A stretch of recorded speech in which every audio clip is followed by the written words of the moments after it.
Let me just look in a mirror right now. I see myself.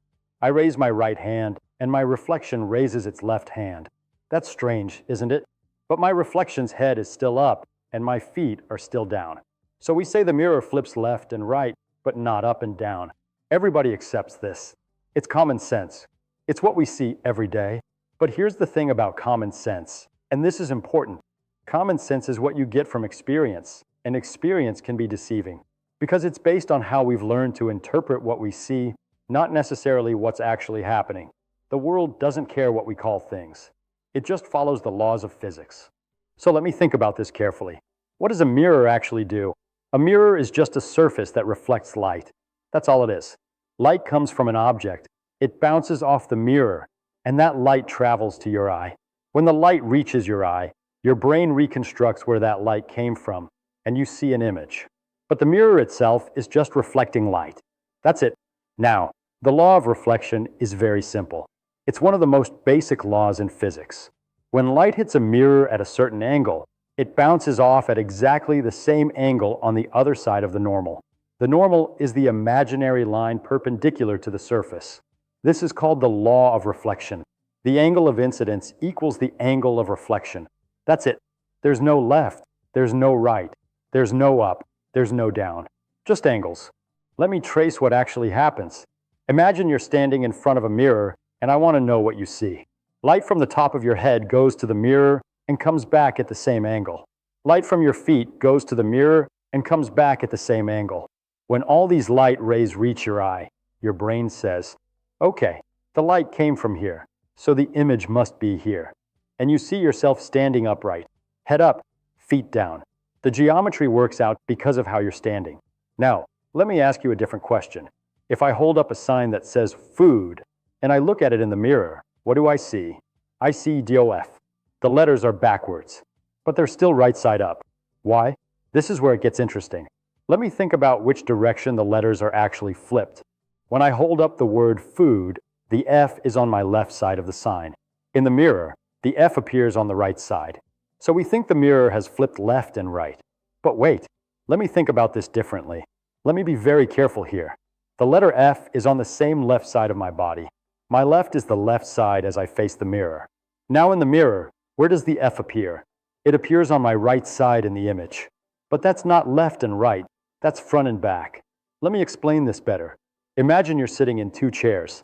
You're in one chair facing a mirror, and on the other side of the mirror, there's another person in another chair facing away from you. They're facing the back of the mirror. If I put the F on my left side, what side is it on for the person on the other side, facing away? It's on their right side, because they're turned around. That's front to back reversal. But here's the thing that matters. Left and right are not absolute directions. They depend on which way you're facing. But front and back, that's defined by the mirror. What's in front of the mirror is in front of the mirror. What's behind the mirror appears to be behind the mirror, even though it's really an optical illusion. So the mirror doesn't flip left to right. It flips front to back. But our brains have learned something over a lifetime. When we turn to face someone, their left becomes our right. Their right becomes our left. We're horizontally symmetrical as creatures. Our eyes are on the left and right sides of our head. Our arms and legs are on the left and right. So when I see my reflection, my brain does something automatic. It mentally rotates the image. Let me put it this way.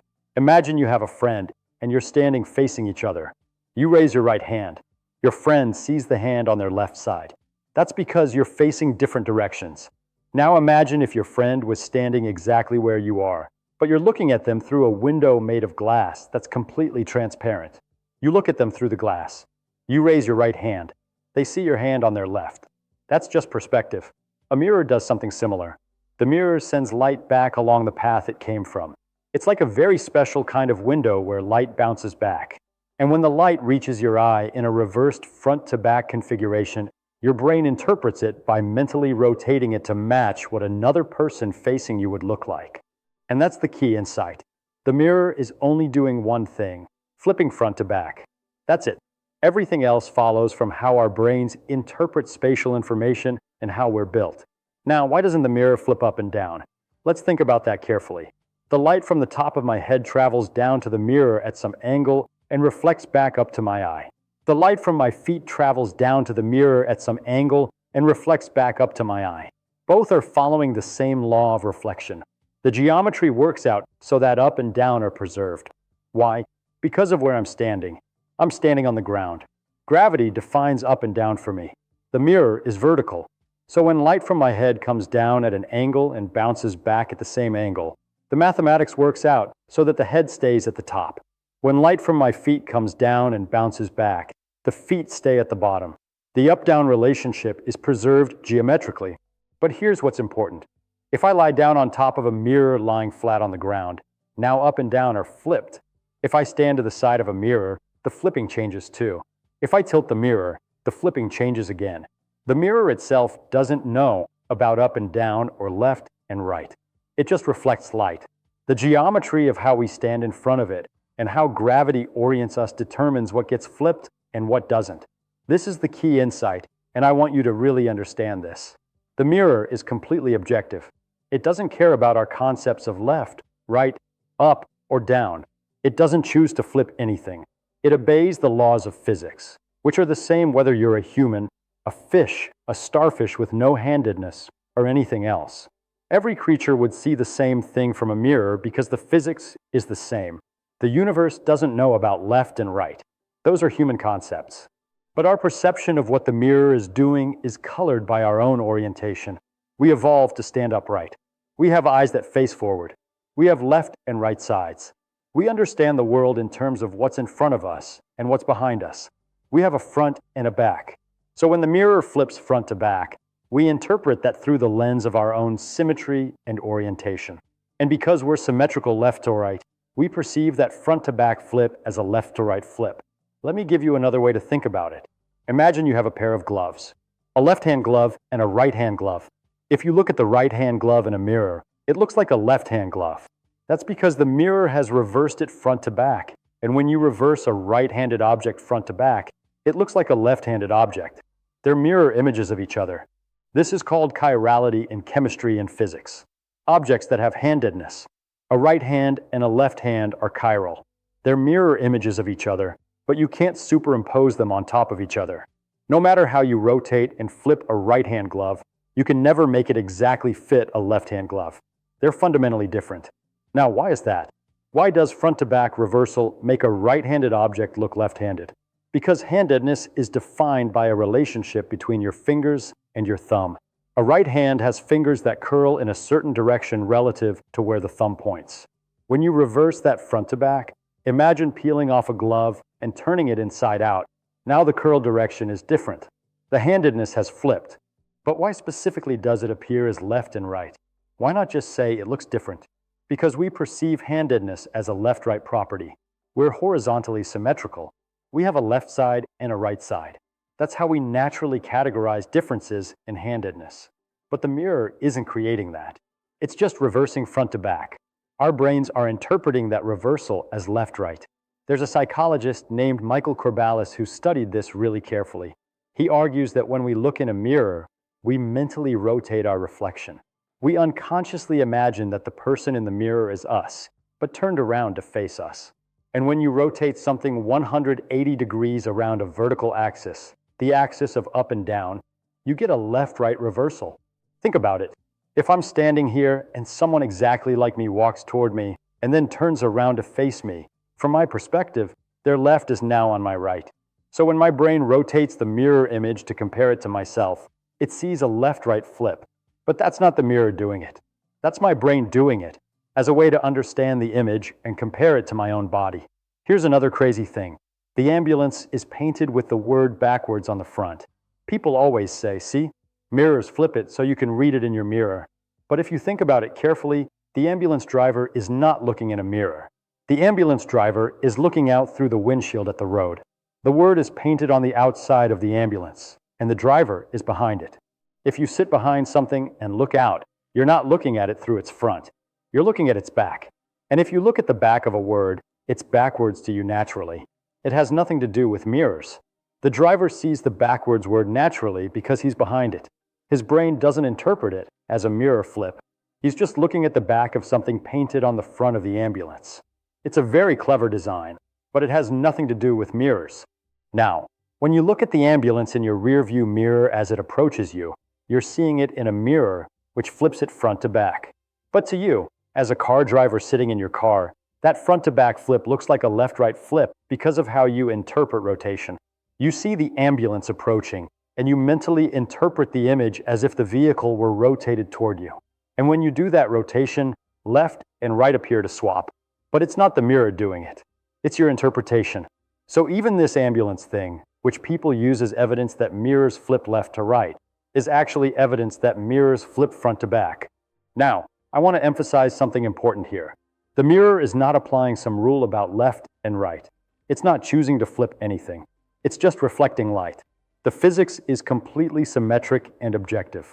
If I could design the universe and decide how mirrors work, I could make it so that mirrors flip up and down instead of left and right, or left and right instead of front and back. The mathematics of reflection wouldn't care. It's just the geometry of our situation. A vertical mirror, creatures with vertical orientation, gravity pointing down, that makes up and down special. And that's where physics connects to philosophy and perception. The mirror is teaching us something very deep about ourselves. It's showing us that our concepts of left and right are not properties of the physical world. They're properties of our perspective. Left and right are relative directions. They depend on which way you're facing. They're observer-dependent. Up and down, on the other hand, seem more absolute in our experience. Down is where gravity points. Up is where gravity points away. That's absolute. But left and right, those are just the two directions perpendicular to up and down, and they depend on which way you've decided to face. They're relative. This connects to something very deep in physics. In the 1950s, a physicist named Qianxing Wu did an experiment that shocked the world. She discovered that the weak nuclear force, the force responsible for radioactive decay, violates something called parity symmetry. What does that mean? It means that the universe has a preference for left-handedness at the subatomic level. At the very smallest scales, nature is not perfectly symmetric between left and right. The weak force only interacts with left-handed particles, not right-handed ones. That's bizarre. It means the universe itself has a handedness. And this connects to the fact that life on Earth is built almost exclusively with right-handed sugars and left-handed amino acids. The proteins that make up your body are made from left-handed amino acids. Why? Nobody knows for sure, but it suggests that somewhere in the universe's history, there was a symmetry-breaking event, and life chose this particular handedness. But on the left-right flip that a mirror does, that's not about weak interactions. That's just geometry and light. Let me connect this all back. The mirror shows us several things at once. First, it shows us that the mirror itself is completely objective. It just reflects light. Second, it shows us that left and right are not absolute properties of the universe. They're properties of how we stand and how we interpret things. Third, it shows us that our brains do a lot of work to interpret what we see. We don't just passively observe. We actively construct our perception based on our knowledge, our orientation, and our symmetry. Think about a starfish. A starfish has no left or right side. It's rotationally symmetric. If a starfish looked in a mirror, what would it see? It would see the same thing as you or me. Front to back reversal. But the starfish has no concept of left and right, so it would never say, "The mirror flipped me left and right." It would just see itself. Think about a creature on another planet with a completely different body plan. Imagine a creature that was oriented sideways, with its eyes on the top and bottom of its body instead of the left and right. And imagine that creature looked in a mirror oriented the same way a human would, vertically. Now what would happen? The front-to-back reversal would be different geometrically. The creature might perceive that as an up and down flip instead of a left-right flip, because of its orientation.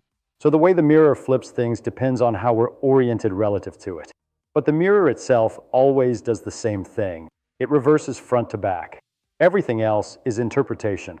Now, let me tell you something beautiful about this. Scientists have spent centuries studying mirrors. We've built optical instruments based on the law of reflection. We've made telescopes and microscopes. We've even used mirrors to look deep into space. And none of it would work if mirrors actually did flip left to right, because then we could never trust what we see. But mirrors don't flip left to right. They just reflect light faithfully, and that's what makes them so useful. Here's another way to think about it. Imagine I describe to you exactly where every part of your body is located right now. Your right eye is at a certain location. Your left arm is at a certain location. Everything has coordinates. Now when you look in a mirror, what changes? The front to back coordinate changes. Your right eye is still on the right side of your head. Your left arm is still on the left side of your body. But the coordinate that goes toward and away from the mirror flips. That's all. When we use words like left and right, we're assuming we're oriented in a particular way. We're assuming up is up because of gravity, and left and right are the two directions perpendicular to up. But those words only make sense from our perspective. If you walk around to the back of the mirror, if you could walk behind a mirror, which you can't because it's reflecting, but imagine if the mirror was transparent. You'd see the actual object from the back. And what was on the left from the front would be on the right from the back, because you've rotated 180 degrees. That's what a mirror does. It shows you what someone behind the mirror would see if they could see you, except the light goes back and forth between you and them. It's like having a conversation with someone on the other side of a wall, except the light carries the message instead of sound. Let me tell you the deepest thing here. The mirror is teaching us that the world is not centered on us. We have left and right sides.